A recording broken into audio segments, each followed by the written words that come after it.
आणि आता एक वेगळी बातमी पण महत्त्वाची.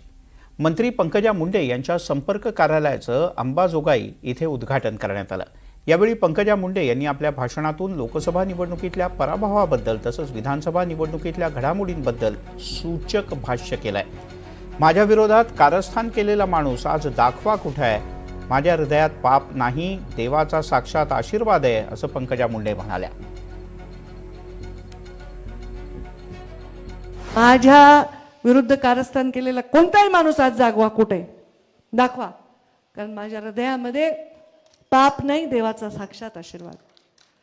आता 400 मतांनी पडले माधव तात्या, किती मतांनी पडले? तू 600 मतांनी पडले, म्हणजे अजून 400-500 मताचाच विषय होता ना.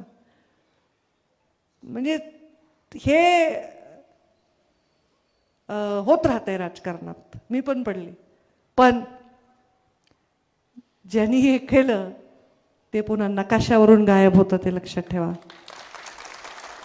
आणि त्याला मला काहीच करावं लागत नाही, निसर्ग करतो काय करायचं आहे.